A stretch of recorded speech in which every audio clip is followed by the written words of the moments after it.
नमस्कार, मी मुरलीधर हंबर्डे. दिलखुलास गप्पा या कार्यक्रमात आपलं मनपूर्वक स्वागत. लोकसभेचे निकाल लागलेले आहेत. लोकसभेच्या निकालाचा धुरळा खाली बसतो न बसतो तोच, ती चर्चा संपते न संपते तोच विधानसभेच्या निवडणुका या ठिकाणी येऊन ठेपलेल्या आहेत. संपूर्ण जिल्हाभरामध्ये नव्हे तर तमाम महाराष्ट्रामध्ये विधानसभेची चर्चा आहे. कोण कुठून उभा राहणार, कुठला उमेदवार कुठल्या पक्षाकडून तिकीट मागणार आणि कुठला पक्ष कुठल्या उमेदवाराच्या पदरामध्ये आशीर्वाद टाकणार. त्यामुळे ह्या चर्चा सध्या सगळीकडे आहेत. याच अनुषंगाने आज एक खास मुलाखत आपण घेतो आहोत. आज आपल्या सोबत आहेत चर्चेसाठी नांदेड पंचायत समितीच्या माजी सभापती तथा नांदेड महानगरपालिकेच्या महिला व बालकल्याण माजी सभापती संगीता विठ्ठल पाटील डक. ताई, आपल्या या कार्यक्रमात मनपूर्वक स्वागत. नमस्कार. लोकसभेचे निकाल लागलेले आहेत आणि अनपेक्षित निकाल या ठिकाणी लोकसभेचे आलेले आहेत. त्या निकालाची चर्चा संपते न संपते तोच विधानसभेच्या निवडणुकांची चर्चा या ठिकाणी होते आहे. विधानसभा निवडणूक यावेळी थोडीशी वेगळी आहे. अनेक पक्ष एकमेकांकडे फुटून वेगळे झालेले आहेत. महाराष्ट्राचं राजकारण ढवळून निघालेलं आहे गेल्या काही दिवसांमध्ये. आणि त्या अनुषंगाने नांदेड जिल्ह्याचा जर विचार केला तर गेल्या काही दिवसांमध्ये खूप मोठ्या नेत्यांच्या पक्ष बदलामुळे नांदेडमध्ये सुद्धा एक राजकीय वातावरण थोडंसं ढवळून निघालेलं आहे. या पार्श्वभूमीवर आपण नांदेड उत्तर विधानसभा मतदारसंघातून आमदारकीसाठी इच्छुक आहात. आपण तशी तयारी सुद्धा करत आहात. पण मला या अनुषंगाने एक प्रश्न विचारावासा वाटतो. नांदेड उत्तर विधानसभा मतदारसंघातून आपण तयारी करत असताना समाज माध्यमांवर आणि सगळीकडे सध्या एक किंवा लोकांमध्ये एक चर्चा आहे की आपण नांदेडचे एक मोठे नेते ज्यावेळी भारतीय जनता पक्षामध्ये प्रवेश करते झाले त्यावेळी आपण त्यांच्यासोबत भारतीय जनता पक्षामध्ये आपण प्रवेश केलात आणि तशी चित्र सुद्धा समाज माध्यमावर आली. आपण त्यांच्यासोबत तिथे होतात आणि कालांतराने आपण पुन्हा महाविकास आघाडीमध्ये आहोत असा प्रचार आपण केलात किंवा तसा प्रचार आपण करता आहात. अगदी नुकतंच आपण एक काँग्रेसचं प्राथमिक सदस्यत्व सुद्धा घेतलेलं आहे. त्याही वेळी एक चर्चा झाली की आपण काँग्रेसमध्येच किंवा महाविकास आघाडीतच होतात तर पुन्हा प्राथमिक सदस्यत्वाची गरज काय आहे. भारतीय जनता पक्षातला आपला प्रवेश आणि तसे समाज माध्यमावर आणि बातम्या आल्या, लोकांमध्ये चर्चा झाली आणि पुन्हा आपण महाविकास आघाडी करून तयारी करत आहात. नेमकं काय सांगाल याबद्दल किंवा लोकांना जे संभ्रम आहेत लोकांच्या मनामध्ये त्याला काय उत्तर द्याल? नमस्कार. मी संगीता विठ्ठल पाटील. आता जो आपण प्रश्न विचारलेला आहे की आपण काँग्रेसमध्ये आहात का भाजपमध्ये,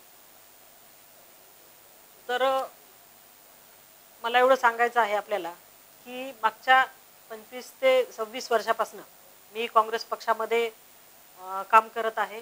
माझ्याकडे तालुका काँग्रेस कमिटीचं अध्यक्षपद आहे महिला काँग्रेसचं आणि मी यापूर्वी नांदेड पंचायत समितीला सभापती म्हणून काम केलेलं आहे. ते काँग्रेस पक्षाकडूनच केलेलं आहे.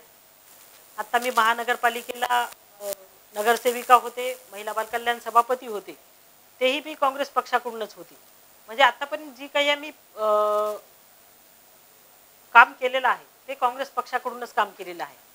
पण आता जिल्ह्यामध्ये ज्या घडामोडी घडलेल्या आहेत की जिल्ह्यातील एक बडे नेते माननीय अशोकरावजी चव्हाण साहेब यांनी भाजपामध्ये प्रवेश केला आणि आम्हीही त्यांच्यासोबत काम केलेलं असल्यामुळे त्यांच्या पाठोपाठ आम्हीही भाजपमध्ये प्रवेश केलेला होता.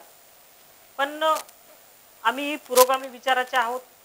मागच्या 25 ते 26 वर्षापासून आम्ही काँग्रेस पक्षामध्ये काम केलेलं असल्यामुळे भाजप या पक्षाची विचारधारा आम्हाला काही पटलेली नाही आणि ह्याच पक्षामध्ये काम केलेलं असल्यामुळे आम्ही काही दिवसासाठी भाजपमध्ये प्रवेश केला. पण आमचं तिथं मन रमलं नाही आणि आमच्या कुटुंबामध्ये चर्चा झाली. आम्ही कार्यकर्त्यांशी आमच्या चर्चा केली आणि त्या चर्चेनंतर असं आम्ही ठरवलं की आपण काँग्रेस पक्षामध्येच राहायचं. म्हणजे मुळात आम्ही काँग्रेस पक्ष सोडलाच नव्हता. जो काही 8-10 दिवसांचा कार्यकाळ असेल त्या व्यतिरिक्त आम्ही मागचे 27 वर्ष काँग्रेस पक्षामध्येच काम केलेलं आहे. त्याच्यामुळे इतर पक्षामध्ये जाण्याचा काही प्रश्नच उद्भवत नाही. आम्ही काँग्रेस पक्षामध्येच होतो आणि काँग्रेस पक्षाकडूनच आता काम करत आहोत. आपण सध्या नांदेड उत्तर विधानसभा मतदारसंघामधून तयारी करत आहात. लोकांमध्ये आपण मिसळत आहात. लोकांचा संपर्क तुमच्याशी सुद्धा वाढतो आहे. पण एक गोष्ट प्रकर्षाने आपल्याला या ठिकाणी दिसते की आपण सध्या नांदेड उत्तर विधानसभा मतदारसंघामध्ये लोकांना भेटत असताना कुठल्याही घटक पक्षाचं चिन्ह घेऊन आपण भेटत नाही आहात. लोकांशी तुम्ही थेट भेटता आहात, चांगली गोष्ट आहे. पण लोकांमध्ये संभ्रम असा आहे, कदाचित तुम्हालाही भेटल्यावर लोकांनी अनेकदा प्रश्न विचारले असेल की नेमकी कुठल्या पक्षाकडून आपण उमेदवारीची मागणी करत आहात, किंवा येती विधानसभा निवडणूक आपल्याला कुठल्या पक्षाच्या माध्यमातून लढवायची आहे. हा एक जनतेमध्ये संभ्रम आहे आणि तसा एक प्रश्न आहे, कारण कुठलंही अधिकृत चिन्ह घेऊन आपण प्रचाराला सुरुवात केली नाही. काय सांगाल याबद्दल? आता येणाऱ्या ज्या विधानसभा आहेत त्या विधानसभेसाठी तयारी मी करत आहे, आता हे सर्वांनाच माहिती झालेलं आहे. आणि आम्ही महाविकास आघाडीकडून आमची विधानसभेची तयारी करत आहोत. विशिष्ट पक्ष मी सांगणार नाही. महाविकास आघाडीतील जो घटक उमेदवारी देईल त्या घटकाकडून आम्ही निवडणूक लढवणार आहोत. नांदेड उत्तर विधानसभा मतदारसंघातून तयारी करत असताना आपण महिला उमेदवार आहात, एक महिला आहात आपण, आणि महिला बालकल्याण सभापती आपण होतात, त्यामुळे महिलांच्या प्रश्नांची जाणीव आपल्याला विशेषतः आहे. नांदेड उत्तर विधानसभा मतदारसंघामध्ये जसा शहरी भाग येतो तसा ग्रामीण भागही येतो, त्यामुळे शहरी आणि ग्रामीण महिलांचे प्रश्न वेगळे जरी असले तरी मोठ्या प्रमाणावर प्रश्न आहेत. आणि आजवर अगदी कमी म्हणजे एखाद दुसरं उदाहरण सोडलं तर महिला आमदार इकडे लाभलेलं नाही. त्यामुळे आपण महिलांचा सभापती म्हणून, महिला व बालकल्याण सभापती म्हणून आपण काम केलेलं आहे. नेमकी शहरी भागात आणि ग्रामीण भागात महिलांचे कुठले प्रश्न आहेत आणि ते सोडवण्यासाठी आपण नेमके काय प्रयत्न करणार? मी एक महिला आहे आणि महिलांच्या समस्याविषयी मला पूर्णतः जाणीव आहे. ग्रामीण आणि शहरी भागामध्ये फिरत असताना महिलांचे वेगवेगळे प्रश्न आहेत. जसं की महिलांना सक्षम करण्याचा प्रश्न आहे, त्यांच्या निराधाराचा प्रश्न आहे. शहरी भागामध्ये फिरत असताना जो स्लम एरिया आहे त्या ठिकाणच्या ज्या महिला आहेत त्यांनाही आर्थिकदृष्ट्या सबल बनवण्यासाठी वेगवेगळे कुटीर उद्योग असतील, वेगवेगळे छोटे छोटे व्यवसाय असतील, या बाबतीमध्ये सुद्धा काम करावं लागणार आहे. जसे महिलांचे प्रश्न नांदेड उत्तर विधानसभा मतदारसंघामध्ये आहेत, तसा आपल्याला जसा शहरी भाग आहे आपल्या मतदारसंघामध्ये तसा ग्रामीण भागही आहे. आणि ग्रामीण भागामध्ये शेतकरी मोठ्या प्रमाणात आहेत, मोठ्या संख्येने आहेत, आणि शेतकऱ्यांचे प्रश्न सुद्धा खूप मोठे आहेत आणि खूप जास्त आहेत प्रश्न. तर शेतकऱ्यांच्या प्रश्नाबाबत विचार करता मोठ्या प्रमाणात अल्पभूधारक शेतकरी आहेत, त्यानंतर तिथे नापिकी असते, कर्जबाजारी शेतकरी आहे, शेतकरी आत्महत्यांचं प्रमाणही आहे. त्यामुळे शेतीत गेल्या 75 वर्षामध्ये स्वातंत्र्यानंतरच्या शेतीचा प्रश्न फार मोठा राहिलेला आहे. तर या सगळ्या प्रश्नांकडे आपण नेमकं कसं बघता आणि शेतकऱ्यांचे प्रश्न सोडवण्यासाठी नेमकं काय विजन आहे किंवा आपण याबद्दल काय सांगाल? नांदेड उत्तर मतदारसंघामध्ये जसा शहरी भाग आहे तसा ग्रामीण भागही आहे. आणि मी एका शेतकरी कुटुंबातून आलेली असल्यामुळे आणि शेतकरी कुटुंबाचीच मी सून असल्यामुळे मला शेतकऱ्यांच्या ज्या काही समस्या आहेत त्याविषयी पूर्ण मला जाणीव आहे. ग्रामीण भागामध्ये फिरत असताना, आता ग्रामीण भाग हा नांदेड शहराच्या जवळच असल्यामुळे ग्रामीण भागामध्ये शेतीला पूरक व्यवसाय म्हणून दुग्ध व्यवसाय केला जातो. पण दुग्ध व्यवसाय करत असताना या ठिकाणी दूध संकलन केंद्र नाही आणि त्या बाबतीमध्ये काम करण्याची गरज आहे. त्याचप्रमाणे शेतकऱ्यांच्या वेगवेगळ्या समस्या आहेत. त्यांना रात्रीला लाईट नसतो, शेतीसाठी लाईट नसतो. आज पिकाला उत्पादित केलेल्या पिकाला भाव नाही, पण खताचा भाव 4 पटीने वाढलेला आहे. त्याचप्रमाणे शेतकऱ्यांचे कर्जमाफीचा प्रश्न आहे. आज शेतकऱ्यावर आत्महत्या करण्याची वेळ आलेली आहे. या बाबतीमध्ये काम करण्याची गरज आहे. शेतकऱ्यांच्या बाबतीत आपण या ठिकाणी सांगत आहात, जसं आपण महिलांच्या बाबतीत बोललात, आपण शेतकऱ्यांच्या बाबतीतही या ठिकाणी बोललात. पण सगळ्यात मोठा प्रश्न अजून एक आहे, तो म्हणजे रोजगारी, बेरोजगारीचा प्रश्न. तरुण आज शिकलेला आहे, हातामध्ये त्यांच्या डिग्री आहे, पदवी आहे, पण त्यांच्या हाताला काम नाही किंवा म्हणावं तशा कामाच्या संधी आपल्याकडे उपलब्ध नाहीत. आणि आपल्याकडे उद्योगधंदे फारसे नसल्यामुळं आणि आजचा तरुण शेतीकडे आकर्षित होत नसल्यामुळे आणि शेतीतून योग्य तसे उत्पन्न मिळत नसल्यामुळे शेती करायला तरुण तयार नाही. आणि पाहिजे तसं हाताला काम न मिळाल्यामुळे बेरोजगारीचा एक मोठा प्रश्न झाला आणि तरुण सध्या रिकामा फिरतो आहे. आणि रिकामे असणारे तरुण हे गुन्हेगारीकडे वळण्याची किंवा इतर वाम मार्गाकडे वळण्याची दाट शक्यता आहे. तर नांदेड उत्तर विधानसभा मतदारसंघामध्ये शहरी ग्रामीण दोन्ही भाग असल्यामुळे ग्रामीण तरुणांचे प्रश्न आहेत, शहरी तरुणांचे प्रश्न आहेत. आणि या प्रश्नांमध्ये सारखेपणा जरी असला तरी काही भिन्नता सुद्धा आहे. तरी तरुणांचे आणि बेरोजगारीचे प्रश्न सोडवण्यासाठी आपल्याकडे नेमकं काय विजन आहे, काय कराल? नांदेड उत्तर मतदारसंघामध्ये ग्रामीण आणि शहरी भाग दोन्ही येतो. शहरी भाग थोडा जास्त प्रमाणात आहे. ग्रामीण भागामधील तरुणांचे जे प्रश्न आहेत, उच्च विद्या विभूषित असून सुद्धा त्यांच्या हाताला काम नाही. नांदेड शहरामध्ये किंवा नांदेड उत्तर मतदारसंघामध्ये कुठल्या कंपन्या नाहीत. त्यामुळे आज तरुणांच्या हाताला काम नाही. त्यामुळे आज तरुण नैराश्याकडे वळत आहे. आणि शेतीच्या बाबतीत बोलायचं झालं तर आज शेती शेतकऱ्याला परवडतच नाही. कारण शेतकऱ्यांनी उत्पादित केलेल्या मालाला भाव मिळत नाही.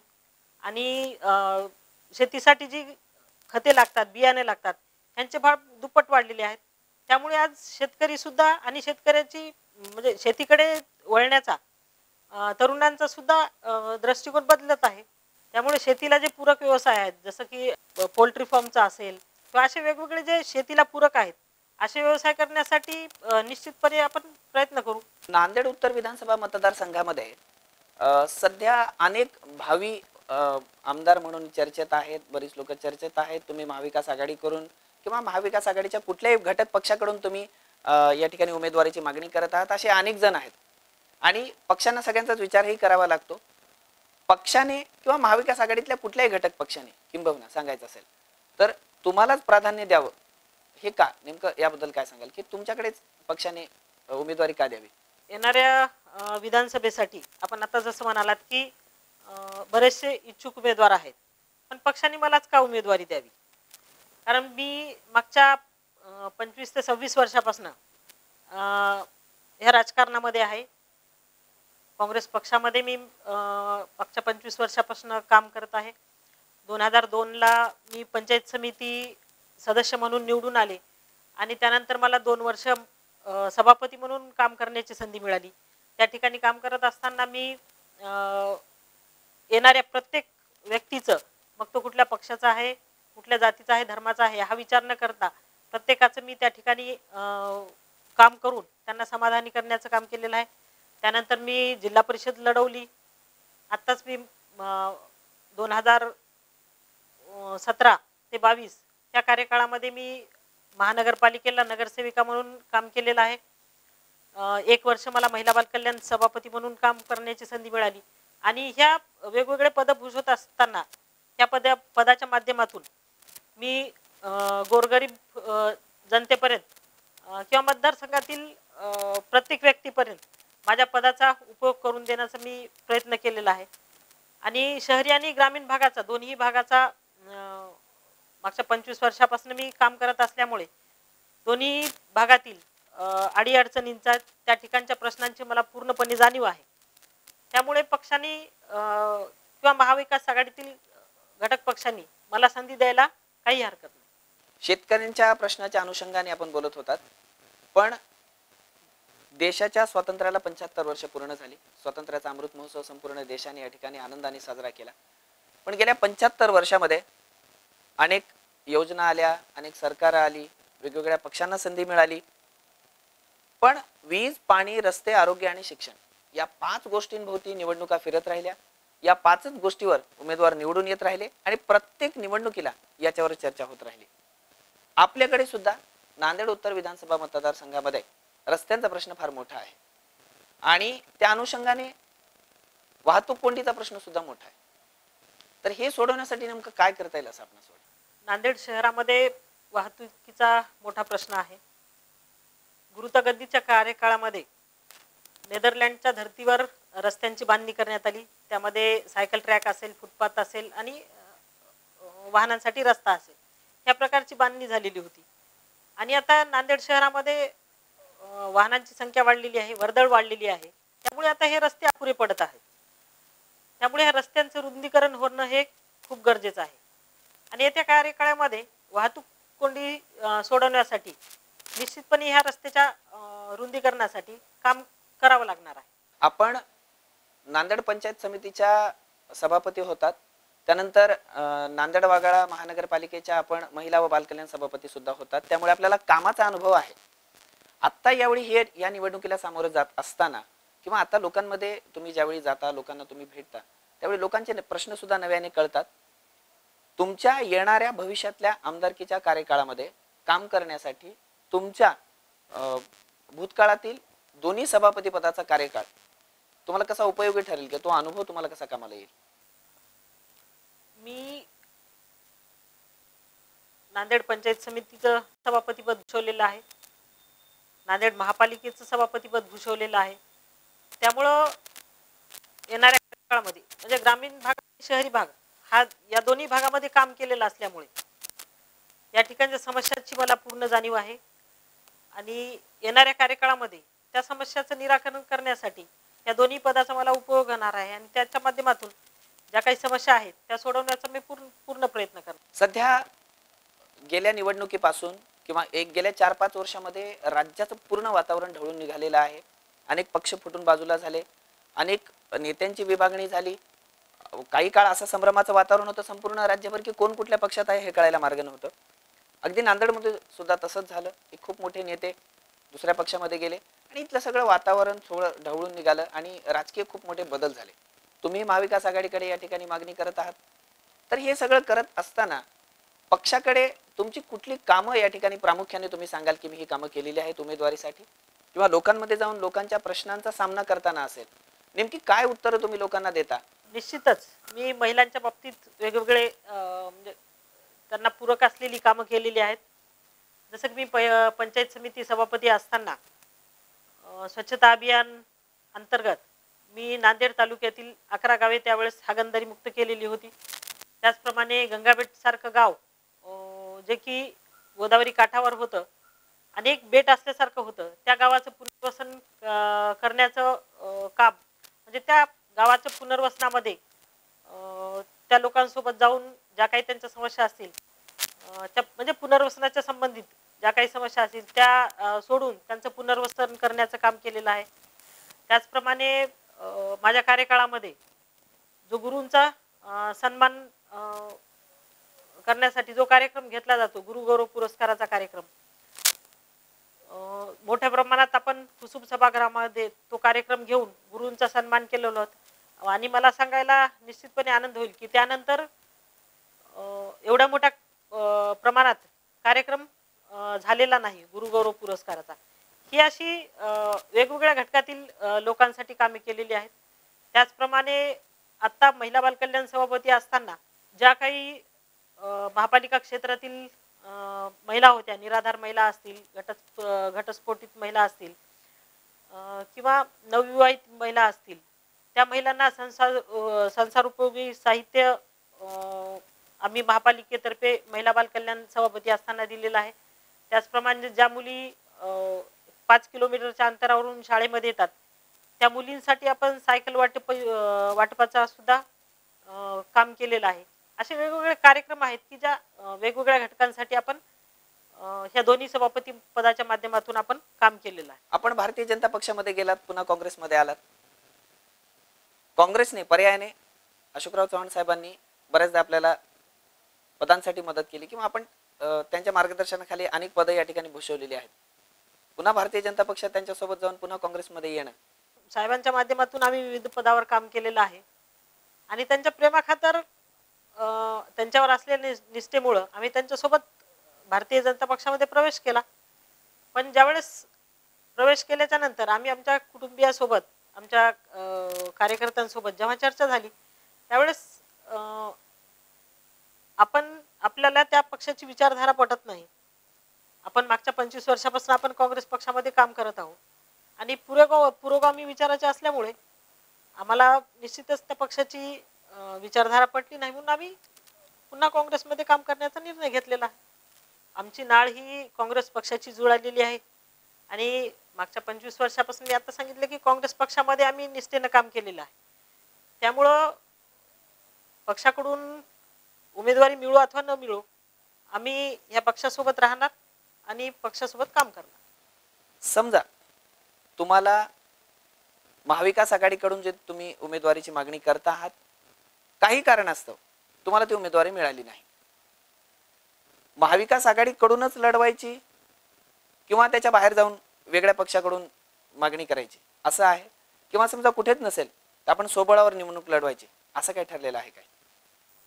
नाही, तसं तर आम्ही आता काँग्रेस पक्षाकडे मागणी केलेली आहे. काँग्रेस पक्ष हा महाविकास आघाडीचा घटक पक्ष आहे. आम्हाला जर उमेदवारी दिली तर निश्चित आम्ही त्या पक्षाकडून महाविकास आघाडीकडून आम्ही निवडणूक लढू जरी महाविकास आघाडीमधून आम्हाला उमेदवारी मिळाली नाही तरी आम्ही लोकांच्या आग्रहाखातर आम्ही स्वतंत्र लढण्याचा निर्णय घेतलेला आहे. येत्या विधानसभेमध्ये नांदेड उत्तर विधानसभा मतदारसंघातून महाविकास आघाडीचे उमेदवार निवडून येण्यास किती पसंती आहे? आता येणाऱ्या ज्या विधानसभा आहेत त्यामध्ये महाविकास आघाडीकडून निश्चितपणे काँग्रेस पक्षाचा असेल किंवा महाविकास आघाडीचा असेल 100% उमेदवार निवडून येण्याची चान्सेस आहे. निश्चितच 2 वेळा सभापती पदावर आपण काम केलेलं आहे. आपलं कामही चांगलं होतं. लोकांमध्ये त्यावेळी एक सकारात्मक भावनाही आपल्याविषयी होती. आपला जर मागचा इतिहास जर पाहिला किंवा आपला जर परिचय पाहिला तर आपण शेतकरी सदन कुटुंबातून येता आणि आपले वडील, तुमचे वडील गोविंदराव पाटील सिंदीकर एक राजकारणातलं, समाजकारणातलं एक वलयांकित व्यक्तिमत्व आहे. निश्चितच तुमच्या आयुष्यावर त्यांच्या कामाचा ठसा आहे. तुम्हाला त्यांची प्रेरणा मिळालेली आहे. त्यांच्या राजकारणाचे किंवा लोकांच्या सेवेचे संस्कारही तुमच्यावर आहेत. एक महिला म्हणून या सगळ्या गोष्टींचे संस्कार घेऊन तुम्ही राजकारणामध्ये आलेला आहात आणि एक महिला म्हणून घर, राजकारण हे सांभाळत असताना तारेवरची कसरत होते. हे करत असताना तुम्ही पदही उपभोगली आहेत, लोकांची सेवा केलेली आहे, लोकांमध्ये मिसळलेला आहात आणि यानंतर आमदार म्हणून या गोष्टीला तुम्ही तयार होत आहात किंवा एक सामोरे जात आहात. तर आता आमदार म्हणून नेमकं आपलं विजन काय असेल? विधानसभेमध्ये ज्यावेळी आपण आमदार म्हणून उभे राहाल त्यावेळी नेमकं कुठलं विजन आपल्या डोळ्यासमोर आहे? निवडणुकीमध्ये उतरत असताना आताच आपण सांगितलं तसं की माहेर आणि सासर या दोन्ही ठिकाणाहून राजकारणाचा वसा असल्यामुळे आणि वडिलांकडून बाळकडू मिळाल्यामुळे राजकारणामध्ये पदार्पण करत असताना किंवा राजकीय वातावरणामध्ये वावरत असताना कुटुंब, घर सांभाळून मी हे राजकारणातील काम करत आहे. आणि येणाऱ्या विधानसभेमध्ये जर मी आमदार म्हणून किंवा आपण लोकांनी जर मला संधी दिली तर आमदार म्हणून निवडून आल्याच्या नंतर महिला असल्यामुळे ग्रामीण आणि शहरी भागाचा पूर्ण अभ्यास आहे. ग्रामीण भागामध्ये आज शैक्षणिक अभाव आहे, त्यामुळं चांगलं आरोग्य, उत्तम दर्जेदार शिक्षण, ग्रामीण भागातील शेतकऱ्यांना लाईट, उत्तम रस्ते ह्या समस्या सोडवण्यासाठी मी पूर्णपणे प्रयत्न करेल.